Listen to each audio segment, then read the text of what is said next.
This video is brought to you by patreon.com/worsttake. Get access to exclusive live streams and Discord servers, on-screen shoutouts, and early access to some videos when you join now. Help make sure that we can continue to make content like this by supporting the Patreon. Links are in the description down below.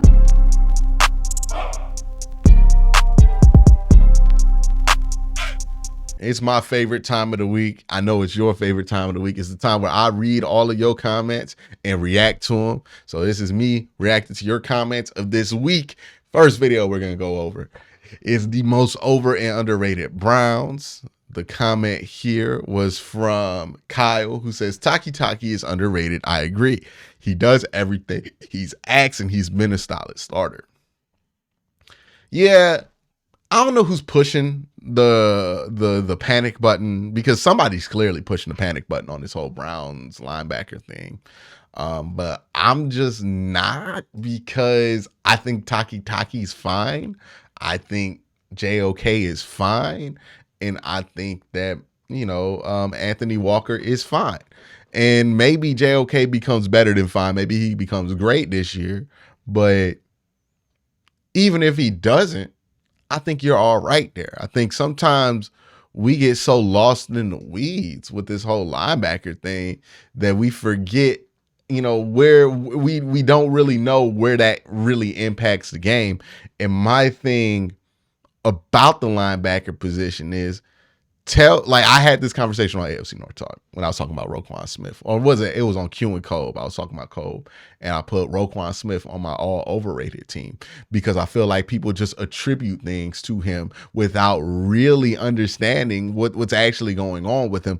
And one of the examples I had was, tell me where statistically Roquan Smith is elite at. Is he an elite tackle for loss guy? He's not. He's not. Is he an elite sacks for linebacker guy? He's not. You know what I mean? Is he an elite pass breakdown PBU guy or interception guy at linebacker? No, he's not. He's not. All those stats look pedestrian. Yeah, he has a lot of tackles. That's not a great stat. I can show you a list of Browns linebackers that have had a ton of tackles in the NFL that weren't that good. It happens. Right? Somebody has to get the tackle. The tackles aren't a great stat, especially just by themselves. So when we talk about linebacker play, it's Taki does fine for what he's asked to do. Anthony Walker does fine for what he's asked to do. And JOK could be better. We'll see. But I think that's all you need. I don't think you need this great linebacker crew. And honestly, when's the last time you heard of a defense be great because their linebackers were what made them great? Usually linebackers are an accent at this point, right? Outside of Ray Lewis, and we're talking about a very long time ago, not even modern era Ray Lewis. We're talking about pre-2010 Ray Lewis. Yes. That's a guy who linebacker was very important, but they also had T-Sizzle. They also had Ed Reed during that era. But anyway, back to my point. You look at the dominant defenses, where are they dominant at? DB, D-line. That's usually where these dudes are dominant at, where these teams are dominant at. You look at the best defenses in the NFL, we're not talking about the linebackers. All this talk about Philadelphia, we're not talking about who the linebackers for Philadelphia are. We're talking about that defensive line. We talking about that secondary for Philadelphia. When we talk about the 49ers, we're not talking about the linebackers for the 49ers. They have decent ones. Fred Warner's cool, but we're not saying the 49ers are dominant because of that. We're saying the 49ers are dominant because of that defensive line. There's a reason for that. Linebackers are a nice accent piece, but they're not going to be the reason that you are a bad defense, and they're not going to be the reason that you are an awful defense. They are just going to exist. The reason you're going to be a bad defense in the NFL is because your defensive line can't get pressure or your secondary can't cover. That's what's more important. So I don't know why the linebacker, people have been panicking so much about it. That's where I'm at on it. I don't think it's not important. It is. It's an accent piece, though. You know what I mean? Hopefully people understand what I'm saying. There's only one kid says, please tell Mary Kay to stop reporting who's not at voluntary OTAs. See, I don't think Mary Kay deserves any of the slack for that whole fiasco. Like, Mary Kay's just doing her job. She's supposed to report who's there at OTAs, who's not. She reports who's there at training camp, who's not. She does this all the time, and that's not a problem. That's literally her job, and I think it's helpful for us to know who's there and who's not. Where I place the blame isn't on Mary Kay for doing her job at reporting this thing. Where I place the blame is for the people who react to it as if it's life or death, because Mary Kay is not the one making a big deal out of it. That's Jason Lloyd. That's Tony Rizzo or Grossi or whoever, or Aaron Goldhammer. Those are the people that make this a big deal. I looked at that report, who showed up and who did it at voluntary OTAs, and I didn't care. Until those people started making a big deal about it, I didn't feel the need to have any pushback. But that's who makes this a big deal. It's not Mary Kay. Mary Kay's supposed to report who's there and who's not. Like, if people want good coverage, and I'm sorry, like, whether it makes you create storylines that you like, you can't be mad at Mary Kay for reporting on something when the people who are making it a problem aren't Mary Kay, right? And you can say she's stirring the pot here or not by reporting it. That's not true. The people stirring the pot, or the people actually stirring the pot, that's Tony Grossi. That's Tony Rizzo. That's Jason Lloyd. That's whoever you see out here with these hot voluntary OTA takes. Those are the people who are the problem. It's not the fact that we know that somebody didn't show up to voluntary OTAs. Like, I always want more transparency, not less. So I'm not going to advocate for less transparency. That's ridiculous. My video about what the national media is saying about D-Hop to the Browns. LaShawn says, let's take a look at it this way. If Hopkins is leaning somewhat towards the Browns, Watson can swing them here by saying, we can do what we used to. We will both play Houston and Arizona this year, so you can have 2 revenge games. If that's something that moves DeAndre, then, hey, good to have it there. I think, again, what Watson was basically saying was, hey, if we need to, convince him, I'm willing to recruit. But I'm also not going to openly defy my front office because I see no need to. But I would love to reunite, there's nothing wrong with asking for what you want, right? And that's what D-Watt did. He was like, hey, if you're asking me, yes, I would love to do it. But that's not my job. So we'll see what happens there. Christian K says, D-Hop has been in the back of my mind the whole offseason. He's got I want most. Big reason is because I love big, short-handed wide receivers. He would be a great help in the red zone, third down offense.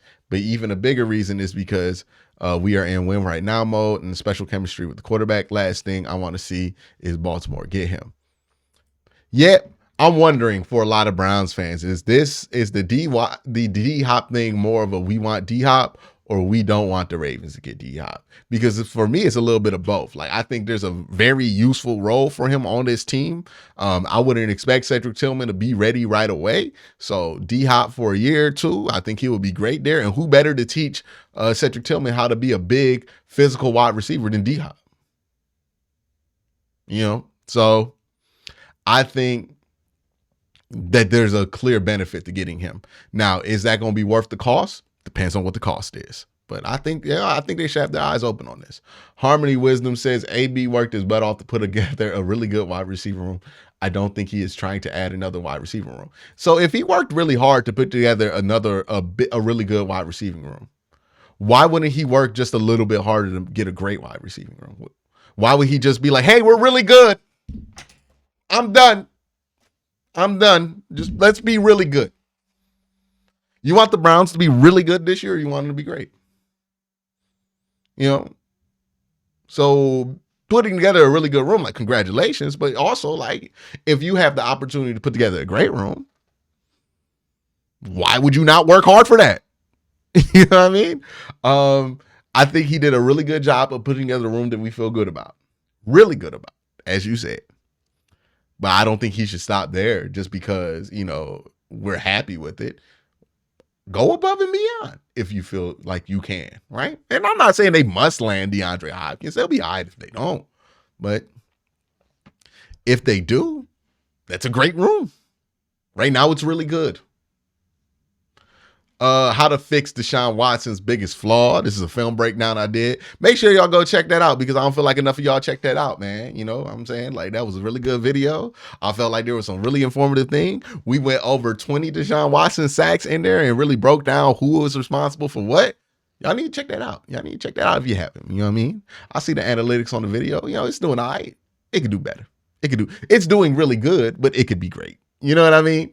Make sure you check that video out if you haven't. But Tom Cass said, good video. I think this says two things. Well, maybe three. I feel better about Wills. Understand why Hudson didn't earn more time. Might be a guard. I don't know. He might. But, like, if he is a guard, then, like, what is the use for him on this team? You have Wyatt Teller and Joe Bitonio. Understand that we need to look at sacks differently. Not all offensive line or coverage. I see Burrow interview where he talks about sacks being overrated as a negative measure for the offense. He tries to hold it an extra beat to get plays, and I think Watson is the same. It's more about the down and distance that you create when you get a sack, right? Because if you're 2nd and 1, well, you're on first, like if you have 1st and 5 and you take a sack and it's back to 2nd and 10, that's not a big deal. But if you're at 2nd and 10 and you take a sack and now it's 3rd and 15, that is a big deal. So sacks are very contextual, and we talk about sacks in a non-contextual way, contextual way. And I think that's the issue, right? When we're just blindly talking about he gave up 20 sacks or he got sacked 20 times, and we're using it as the basis for an argument and not really talking about the context that those 20 sacks created, then I think we're not being helpful. But there are ways that you could take 20 sacks and it's not really that big of a deal. There are ways that you could take 20 sacks and it's a massive deal. Josh Allen is a great example of this. He takes some of the longest sacks of all time, and it doesn't matter until it's the playoffs, because now all of a sudden he's in like 3rd and 48 because he decided to make a play happen, right? Where if you get sacked and you only lose 3 yards when you get sacked, it's not that big of a deal. It's on the context of what the sack and how long the sack is. What does that create? What was the down and distance during the play that was? But I think there's a lot a lot of context that gets left out of the conversation when we talk about quarterbacks and that. Clay says, if we are calling Jed a failure to meet expectations and Nick Harris and James Hudson failures, Callahan needs to succeed this year with this year's tackle at center. Oh, okay. Let's calm down a little bit. I think Jed has met expectations. He just hasn't exceeded expectations. I think he kind of is what we wanted him to be coming out of college, which was a pro-ready pass protector who's going to have some issues in run blocking. That's kind of what he measured out to be. When it comes to Nick Harris, Nick Harris isn't a failure. He just got a bad rap. And James Hudson isn't a failure. He's just a 4th or 5th round pick.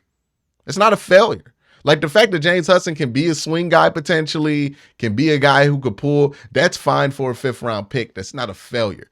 And you can't leave out the work that he did with Wyatt Teller. You can't work out the work that he did with Ethan Posick, right? Like, we can't just forget those things. So I think Callahan is fine.